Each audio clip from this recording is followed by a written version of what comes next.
Hello guys, so welcome to your maths class. Or in today's class we are going to solve few examples, right? And then we will start exercise 8.2.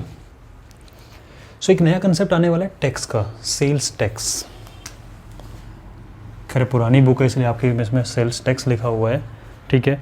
अब जैसे ही government ने GST लेके आ गया है तो हो सकता है कि अब नई बुक जो भी बनेगी कभी पब्लिश होंगी तो वहाँ पे सेल्स टैक्स वाला कंसेप्ट हट के जीएसटी लग जाएगा। लेकिन हमें समझना होता क्या है।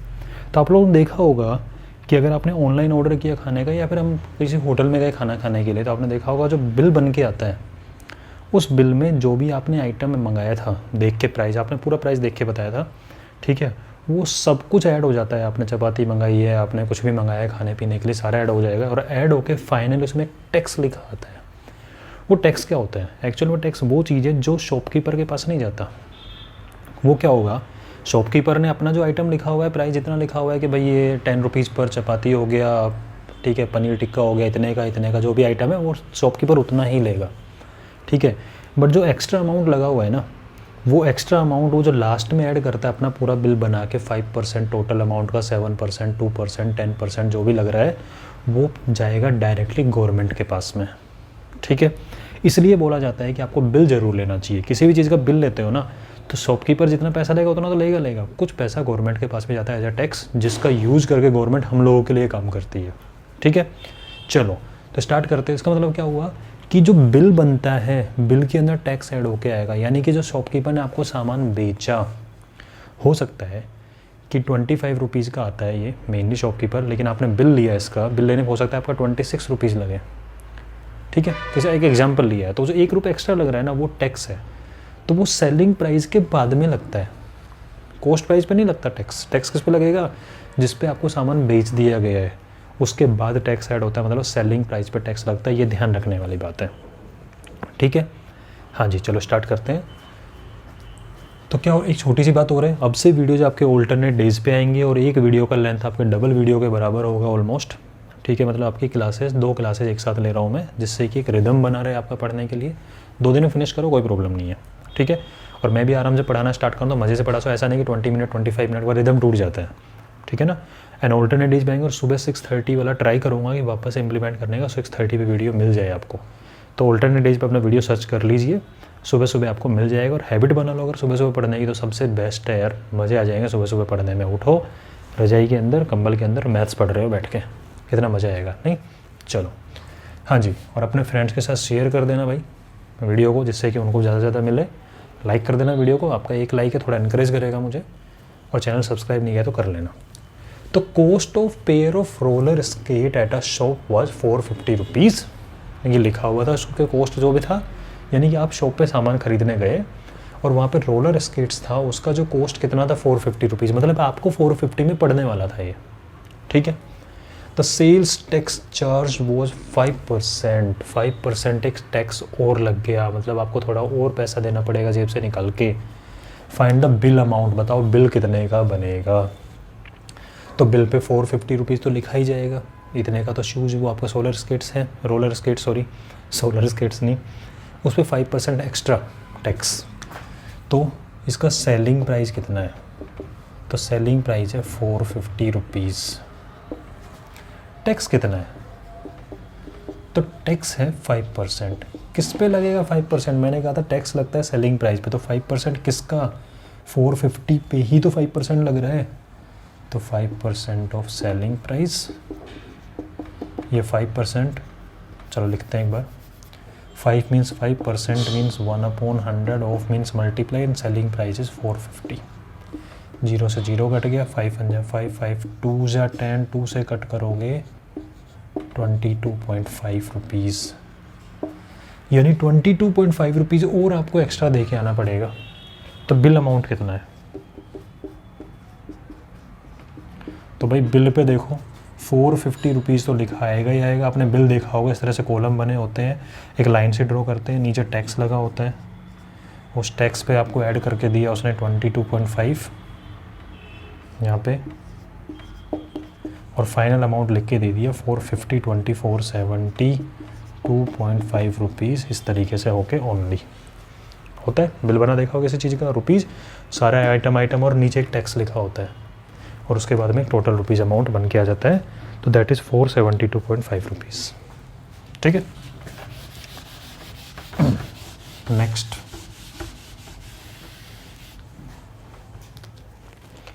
वैल्यू एडेड टैक्स, ये भी अपने लिए टैक्स है। पहले आता था सेल्स टैक्स, फिर आने लगा VAT, VAT value added tax, और अब आ गया GST। ठीक है, लेकिन हमारे लिए सारे टैक्स का एक ही मतलब है, क्या सेलिंग प्राइस पे लगने वाला है। ओके, तो एग्जांपल 9 की बात करते हैं कि Waheeda bought an air cooler for 3300 rupees including tax of 10%। मतलब कि वो बिल जो दे के आई है ना, इंक्लूडिंग टैक्स है। 3300 रुपीज़ का कूलर परचेज किया, लेकिन इंक्लूडिंग है इसके अंदर टैक्स। इसका मतलब ये बिल अमाउंट है 3300 रुपीज़, इतना वो दे के आ गए जिसमें टैक्स इंक्लूडेड है। ठीक है, इसका मतलब अगर हम बात करें उतना पे करके घर पे आ गई है, that is bill amount, and bill amount is 3300 rupees, और इसमें जो टैक्स लगा दैट वाज 10%। आपको बताना है कि टैक्स से पहले कितना प्राइस था। Find the price of air cooler before VAT was added. तो आपको पता है टैक्स से पहले वाला प्राइस यानी सेलिंग प्राइस कितना था उसका, तो आपको सेलिंग प्राइस फाइंड करना है। उल्टा पूछ लिया, इस क्वेश्चन में क्या था, सेलिंग प्राइस था, टैक्स था, ऐड होके अमाउंट बना बिल अमाउंट। इसमें आपको बिल अमाउंट दे दिया, टैक्स दे दिया, ये पूछा है। बात समझ में आ रही, इसलिए मैंने रेज भी नहीं किया इसको समझाने के लिए। फर्स्ट क्वेश्चन इस क्वेश्चन में डिफरेंस क्या है, selling price was given, tax was given, दोनों को ऐड किया, बिल अमाउंट बना। इस बार बिल अमाउंट पता है, टैक्स पता है, सेलिंग प्राइस फाइंड करना है। तो 10% इसका मत निकाल देना, बिल अमाउंट का। हमें पता है किसका निकलता है टैक्स, किस पे निकलता है परसेंटेज, सेलिंग प्राइस पे। ठीक है, तो अच्छा क्वेश्चन है, देखते हैं।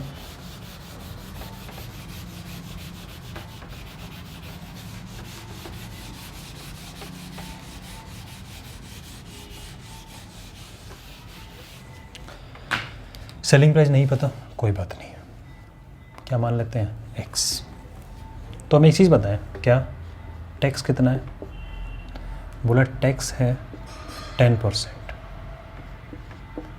बोला 10%, ठीक है, 10% ऑफ व्हाट, किसका 10%, बोला 10% of selling price. Okay, means 10% of x, ये है टैक्स। क्लियर, अच्छा जी, फॉर्मूला बनाना ज़रा। क्या बोले, बिल अमाउंट क्या होता है, बोला बिल अमाउंट होता है जो भी सेलिंग प्राइस होता है वो तो होता ही होता है, और उसके साथ में टैक्स भी ऐड हो जाता है। तो ये आपका बनी इक्वेशन कि बिल अमाउंट, बिल पे कितना लिख के आएगा, बोले सेलिंग प्राइस है वो तो लिखा जैसे 450 लिखा हुआ था, प्लस में टैक्स भी लिखा हुआ था 22.5, तो सेलिंग प्राइस प्लस टैक्स, इसमें सारी वैल्यू उठा के रख दो जो भी आपको पता है। बिल अमाउंट 3300, कुछ बच्चे गड़बड़ यही करेंगे, 10% इसका निकाल देंगे, कि इसका 10% निकाल के सब्ट्रैक्ट कर देंगे, गलत हो जाएगा इसका। Selling price is x, tax is this is, value रखो 10 मीन्स 10। ठीक है, चलो यही सोल्व कर लेते हैं इसको। 10 means 10%, means 1/100, of means multiply x, 0 0 कटा, x/10, तो दिस इज टैक्स। तो इसको टैक्स को उठा के रख दिया मैंने x/10। इस पूरे को धर लिया, इस पूरे को धर लिया, कोई चेंज होगा नहीं, ऐसे पकड़ो और ऐसे कर दो, खत्म। यानी कि x + x/10 equal to 3300। LCM लोगे तो 10x + x 11x/10 आएगा। ये एलसीएम लेके सोल्व कर लो, कौन में 1 लगा के, ठीक है, equal to 3300 and x equal to 3300 अपनी जगह पे है, रहेगा। 11 मल्टीप्लाई में है, डिवाइड में जाएगा। 10 डिवाइड में है, मल्टीप्लाई में जाएगा। 11 3 जा, तो x वॉज 3000 रुपीज़। ठीक है, यानी कि 3000 रुपीज़ था सेलिंग प्राइस,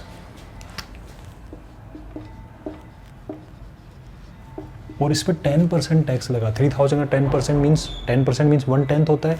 3000 का 10% mean 300 rupees.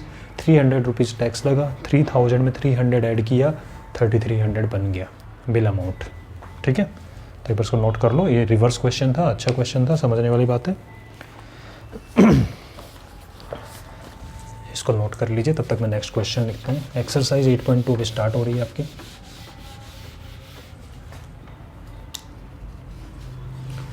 First question,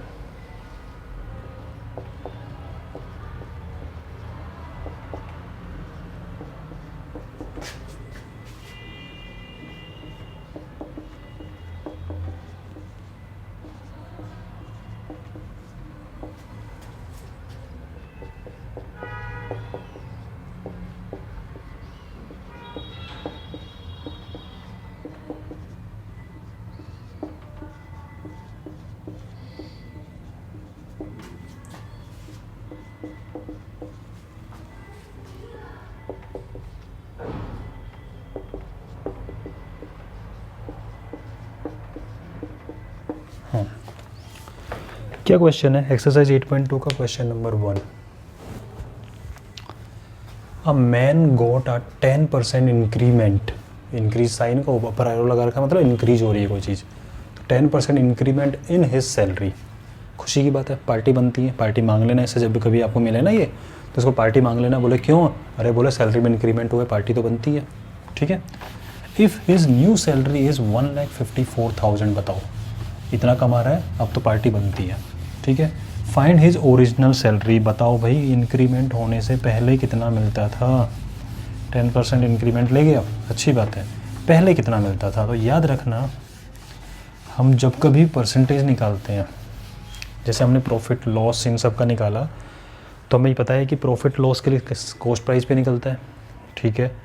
tax के लिए सेलिंग प्राइस पे निकल गया। इंक्रीमेंट किस में हुआ? ओरिजिनल में हुआ कि न्यू में हुआ?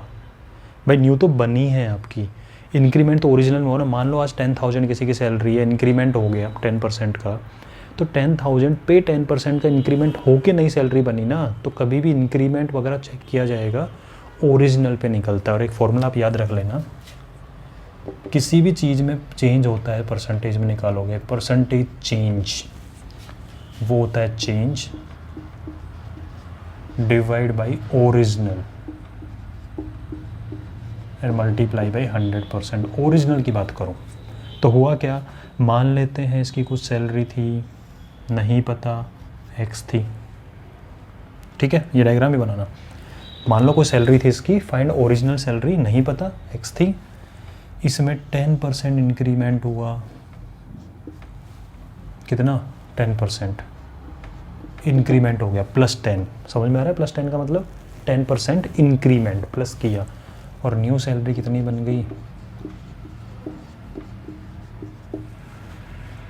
ये एक बात समझ में आ रही है डायग्राम के फॉर्म में कि ओरिजिनल कुछ थी, आई डोंट नो, आपको भी नहीं पता होगा अभी, तो कैलकुलेट करोगे, उसमें कुछ इंक्रीमेंट हुआ, चेंज हुआ, और उससे क्या बन गई? न्यू बन गई। यहाँ भी तो वही हो रहा था कि कुछ सेलिंग प्राइस था, पिछले क्वेश्चन की बात करें, उसमें टैक्स ऐड हो गया था, और क्या बन गया था? Bill amount. तो ऐसा डायग्राम बनता है।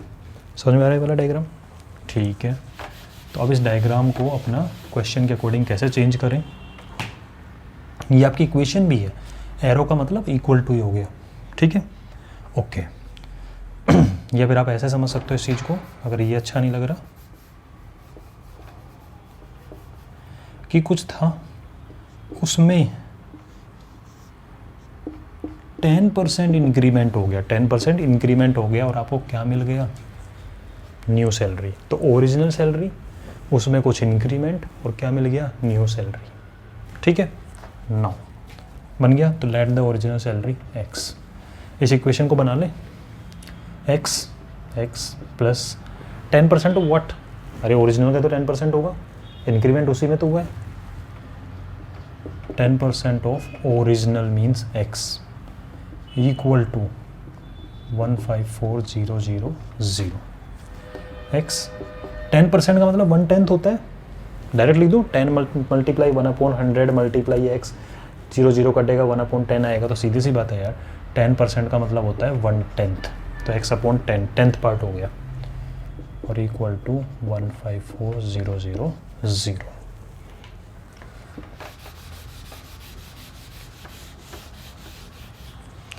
ऐड करोगे वही 10x plus x 11x/10 equal to 154,000, x equal to 154,000 11 multiply में है, डिवाइड में आएगा, 10 डिवाइड में, मल्टीप्लाई में जाए, 11 1 जाए 11, 11 1 जाए 11, 4 11 4 जाए 44, 14,000 मल्टीप्लाई 10, 1,40,000। तो उसकी पहले सैलरी थी 1,40,000, 10% इंक्रीमेंट हुआ। 10% मतलब 10 से डिवाइड कर दो, 14,000 इंक्रीमेंट हो गया। इंक्रीमेंट कितना हुआ? 10%। 10% मीन 1/10, और इसका 1/10 निकालोगे तो ये 0 हटा दो 10 से डिवाइड करके, तो 14,000 का इंक्रीमेंट हुआ। 1,40,000 में 14,000 ऐड करना जरा, 1,50,000 एंड 4,000, 1,54,000 बन रहा है। आ रहा है कि नहीं आ रहा है? तो आंसर भी वेरीफाई हो गया कि इंक्रीमेंट इतना हुआ है। तो ओरिजिनल था अमाउंट 1,40,000, अब इंक्रीमेंट मिलेगा, पार्टी बनती है, दे देगा पार्टी, मना नहीं करेगा, टेंशन नहीं बात है, ठीक है, मांग लेना उससे। नाम तो बताया नहीं इन्होंने क्वेश्चन वालों ने, बताओ, हद होती है। ए मैन लिखा हुआ है, अगर लिख देते अमित सुमित कुछ लिख देते, अमन उमन कुछ, हाँ तो मांग तो लेते उससे। अब ए मैन किसको ढूंढे? तो बुक वाले भी ना चाहते नहीं कि आपको पार्टी मिले, ठीक है। वो ये कह रहे हैं कोरोना है बेटा, तो कोरोना में बाहर की चीज़ें नहीं खानी है, okay. Second question, on Sunday 8:45 people went to the zoo. Zoo में घूमने के लिए चले गए, कितने संडे को? 8:45 पीपल। समझना क्वेश्चन को, फिर मैं लिखता हूँ। On Monday only 169 people went, Monday को ओनली 169 गए। तो बात तो समझ में आ रही, संडे को छुट्टी वाला दिन था, बहुत लोग घूमने चले गए 8:45, मंडे को वर्किंग डे है तो पापा वापा तो अपने ऑफिस चले गए, कुछ लोग होंगे, ठीक है, तो वो गए होंगे घूमने के लिए, मम्मी के साथ चले गए होंगे, तो 169 गए। What is the percentage decrease in the people visiting जू ऑन मंडे? कितना डिक्रीज हो गए परसेंट? तो आपको देख लग रहा होगा, अरे 8:45 गए थे 169 गए, इतना डिक्रीज, तो वही परसेंटेज में कैलकुलेट करना है। On Sunday and on Monday कितने लोगों ने विजिट किया? तो संडे को विजिट किया 8:45 पीपल ने, और मंडे को विजिट किया ओनली 169 ने, ठीक है। कितना डिक्रीज हुआ बता देंगे?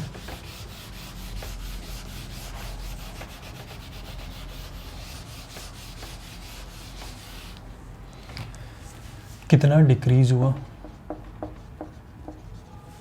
तो बोले 8:45 से 169 हो गए, मतलब सब्ट्रैक्ट कर दो, इतना डिक्रीज हुआ। 15 में से 9 गया, 6 बचा, 13 हो गया, 13 में 6 गया, 7 बचा, 7 हो गया, 7 बन गया 6। एक बार आंसर वेरीफाई कर लो ऐड करके, 9 और 6 15, एक साथ 8 और 6 14, 1 और 6 7 और 1 8, यही आ रहा है। यानी कि 676 पीपल क्या हो गए? कम हो गए। 676 पीपल कम हो गए। कितना परसेंटेज डिक्रीज हुआ है? तो डिक्रीज आपने वैल्यू बता दी, परसेंटेज कितना डिक्रीज हुआ? तो बोले सर एक आपने फॉर्मूला बताया था अभी, क्या कि परसेंटेज चेंज जो होता है that is change upon original multiply by 100%। और यहाँ चेंज की जगह आपसे क्या पूछा है? डिक्रीज, तो डिक्रीज वर्ड यूज कर लो। तो परसेंटेज डिक्रीज का जो फॉर्मूला बनेगा, डिक्रीज चेंज की जगह वापस है डिक्रीज लिखो, divide by original and multiply by 100%। तो कितना डिक्रीज हुआ? 676। ओरिजिनल कितना था? 845 मल्टीप्लाई बाई 100%, ठीक है। 5 के टेबल में तो आ रहा है ये, 5 के टेबल में भी आ रहा है, कट कर दो, 5 1 जा 5, 3 5 6 जा 30, 4 5 9 जा, राइट, और 5 से कट करा 20, राइट। अब ये किससे कट हो जाएगा? जब देखो एक बार,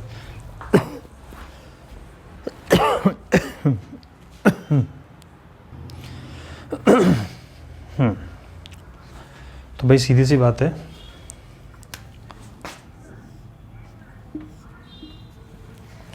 वन 160 और 9 को अलग अलग ब्रेक करो। 164 जा 16 4 जा 64, 640 और 9 4 जा 36, 640 और 36 676, 4 मल्टीप्लाई 20। 80% लोग कम आए देखने के लिए। कितने लोग कम आए? 80% लोग कम हो गए। कोई बात नहीं, मंडे है, अगले संडे को फिर वापस भीड़ आ जाएगी, उसकी टेंशन नहीं लेनी, वो अपना काम चला लेगा, ठीक है। अपना क्वेश्चन करना था, भावनाओं मत बह जाना कि इतने कम लोग गए घूमने के लिए, ऐसा नहीं करना है। ठीक है, मज़ा आ रहा है क्वेश्चन करने में? तो लाइक ज़रूर कर देना वीडियो को एक बार, और कमेंट भी कर दिया करो यार। कितना टाइम लगता है कमेंट करने में? नहीं लगता ना टाइम, कर दिया करो, ठीक है। Next, a shopkeeper buys 80 article for 2400 rupees. A shopkeeper buys, आप इसको नोट करो तब तक, 80 articles for 2400 rupees and sells them for a profit of 16%.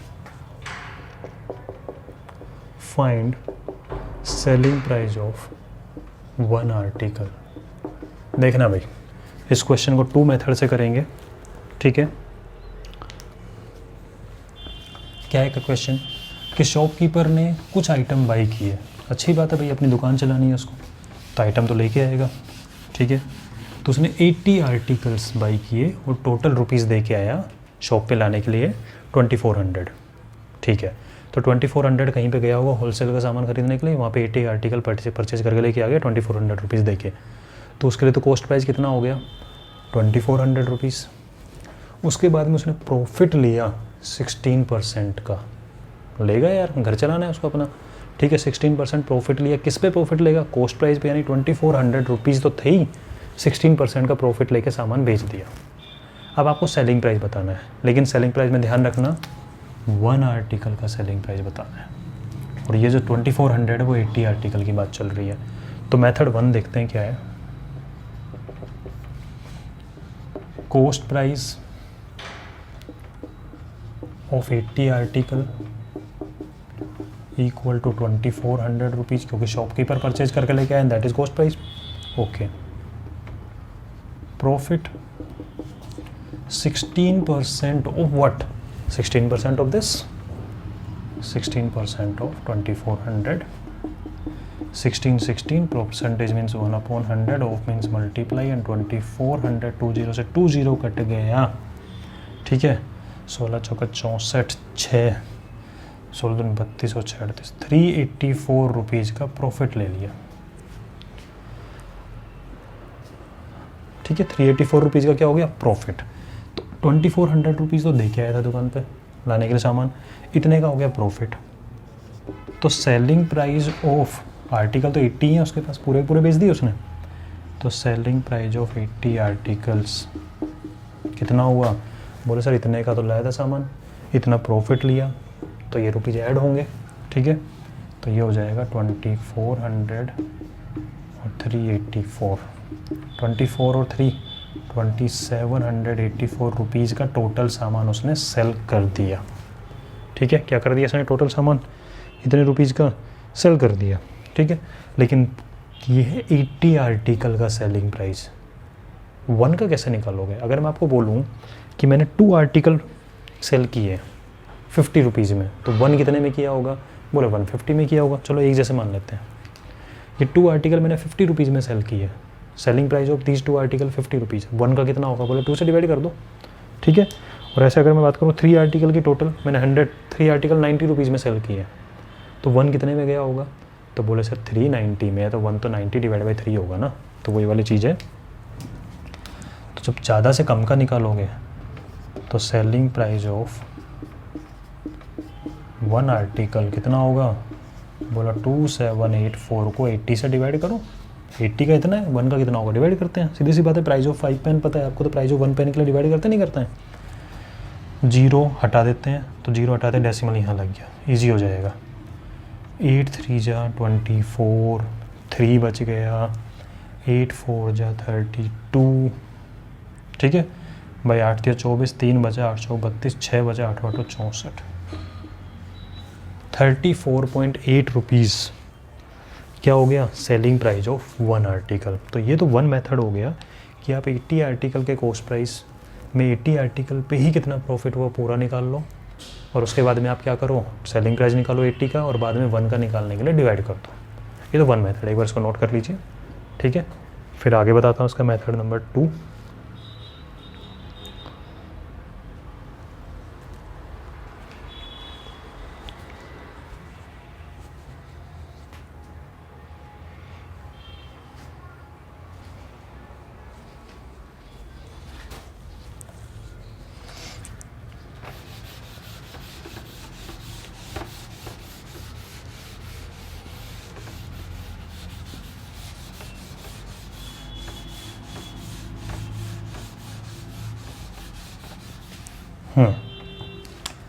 Method 2,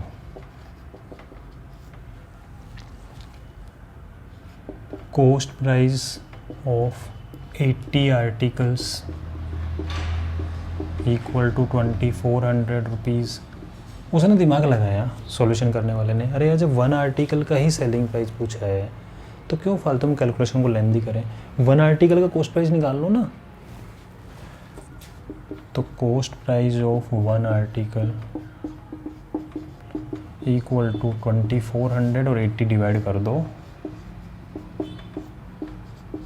यानी उसने एक आर्टिकल जो ख़रीदा वो 30 रुपीज़ का परचेज किया, ठीक है।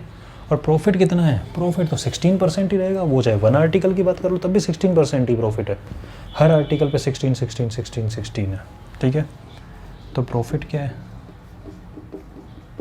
इस 16% of 30 rupees, that is 16% means multiply 1/100, of means multiply and 30, ठीक है।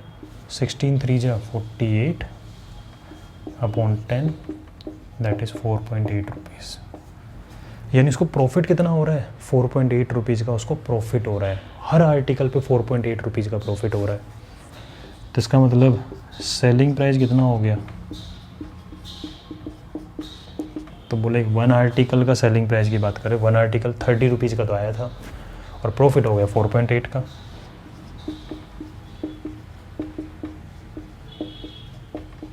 ₹34.8 इसका सेलिंग प्राइस हो गया 1 आर्टिकल का। तो यहाँ इजी हो जाता है ये वाला काम करना, क्यों, छोटी कैलकुलेशन हो गई, ठीक है। तो अब इसको नोट करिए,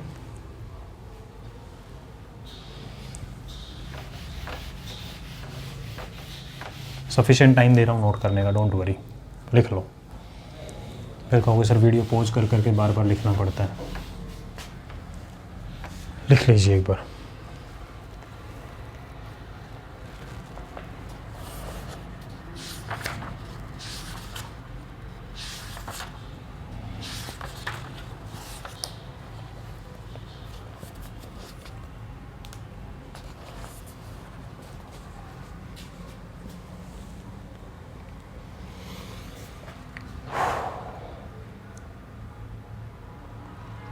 लिख लिया होगा, ठीक है।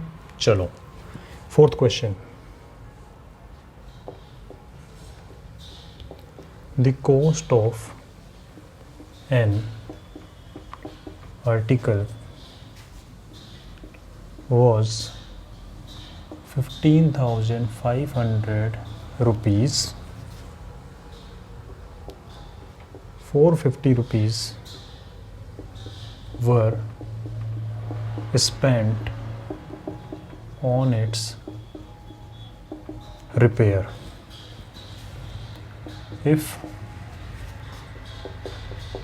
it is sold for a profit of 15%, find selling price of article. कोई भी आइटम हो सकता है, ठीक है। हाँ जी, क्या है, cost of article was 15,500 rupees, okay. 450 rupees क्या लगा है, रिपेयरिंग पे, मैंने बताया था रिपेयरिंग भी करवाते हैं, अच्छी कंडीशन नहीं लगी हुई कुछ उसने अपने अकॉर्डिंग करवाया और रिपेयरिंग करा के फिर उसने सोल्ड कर दिया विद प्रॉफिट ऑफ 15%। तो बताओ सेलिंग प्राइस कितना हुआ। I am giving it 2 minute to solve this question, क्योंकि इतनी प्रैक्टिस करी है आपने तो ये होना चाहिए। और फिर मैं कराता हूँ, फिर अपना आंसर चेक करना, ठीक है। करो इसको ज़रा एक बार।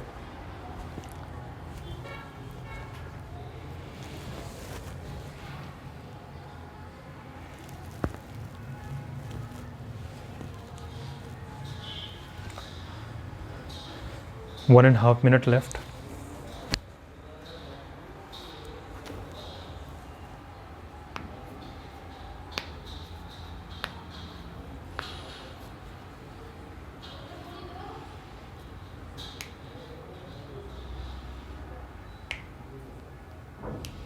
One minute left.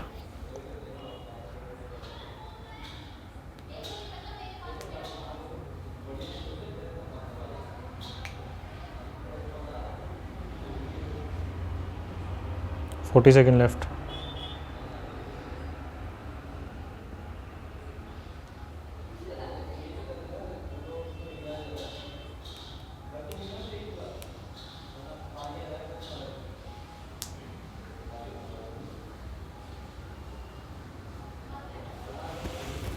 Twenty.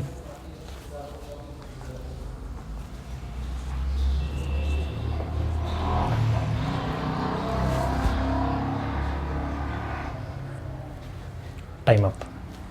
Cost price कितना था? 15,500 रुपीज़. ओके. रिपेयरिंग पे कितना लगा? 450 रुपीज़ और खर्च कर दिए उसने.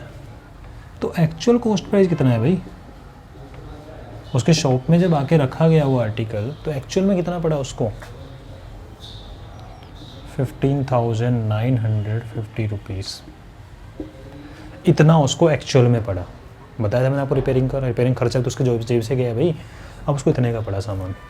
अब उसने प्रॉफिट लिया है 15% का. तो प्रॉफिट इज़ 15% ऑफ व्हाट? इस पे प्रॉफिट लेगा क्या भाई? जेब से खर्चा तो ये हुआ है टोटल.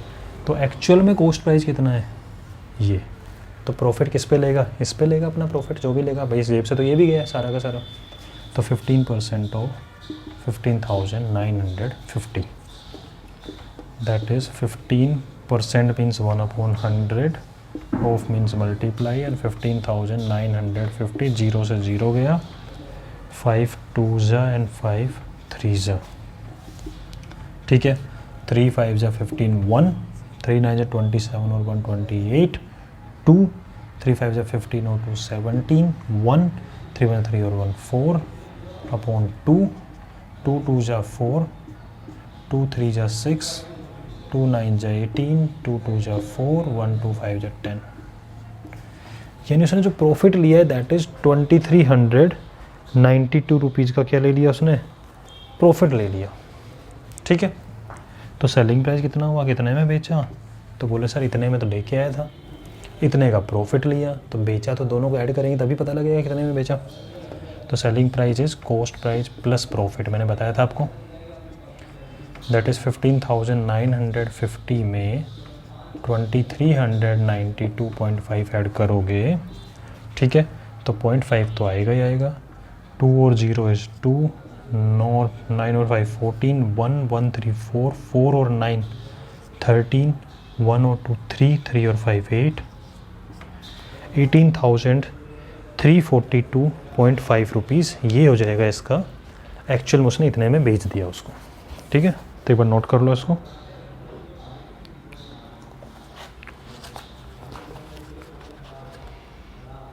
नेक्स्ट क्वेश्चन करते हैं इसके बाद.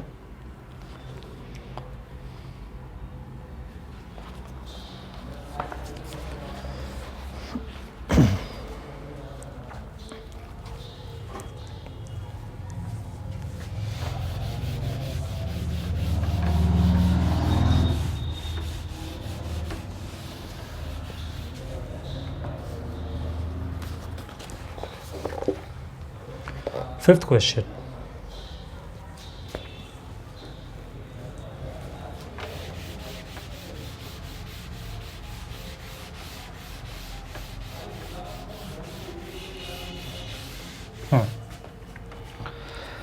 A VCR and TV were bought for 8,000 rupees each. दोनों 8,000 में परचेज किए. Shopkeeper made a loss of 4% on VCR. VCR पे तो लॉस हुआ उसको 4% and profit of 8% on TV. याद आ रही है कि एग्जाम्पल किया था हमने इससे रिलेटेड. ठीक है. फाइंड द गेन और loss percent on whole transaction. कितना हुआ उसको? तो एक तो VCR लिया उसने और एक लिया TV. इसका कॉस्ट प्राइस कितना था 8,000 रुपीज़, इसका कॉस्ट प्राइस भी कितना था 8,000 रुपीज़। इस पे हुआ आपको लॉस एंड दैट इज़ 4%, और इस पे हुआ आपको प्रॉफिट एंड दैट इज़ 8%। ठीक है, इस पे लॉस हुआ है आपका 4% का, इस पे आपको लॉस प्रॉफिट हुआ है 8% का। आपको ओवरऑल गेन या लॉस परसेंट निकालना है। You have 2 minute to solve this question, then I will explain. लगाओ दिमाग ज़रा, बता रखा है ओवरऑल कितना लॉस हुआ, ओवरऑल कितना गेन हुआ, वो परसेंटेज में फाइंड करना है आपको।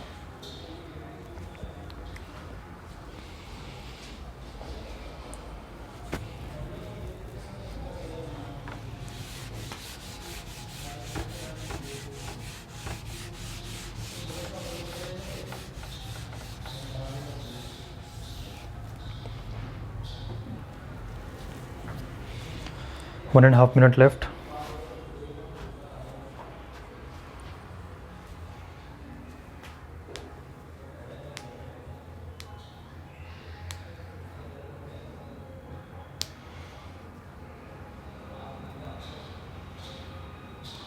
One minute left.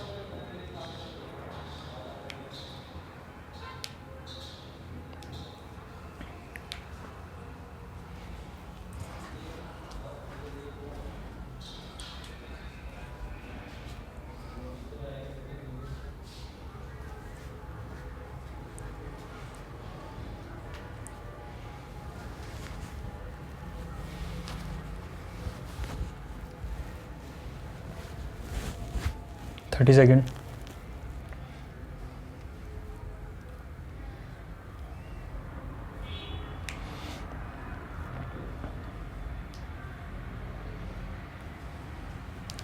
चलो टाइम अप। एक काम कर लेते हैं, 8,000 यानी कि टोटल कॉस्ट प्राइस उसने दिया 8 + 8 16,000 रुपीज़ टोटल देके सामान लेके है, वो हमने वहीं सॉल्व कर लिया।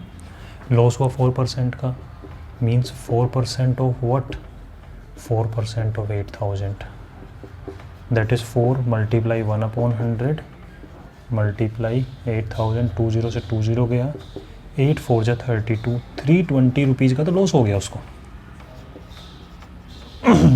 यहाँ देखते हैं, प्रॉफिट हुआ उसको 8%, 8% ऑफ व्हाट, 8,000 का 8%, दैट इज़ 8/100 मल्टीप्लाई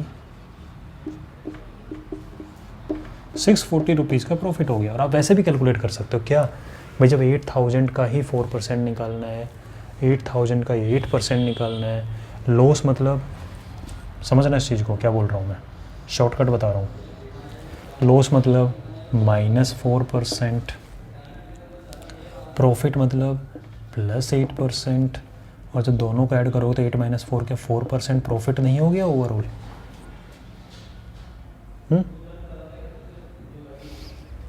इधर आ जाओ, ठीक है भाई।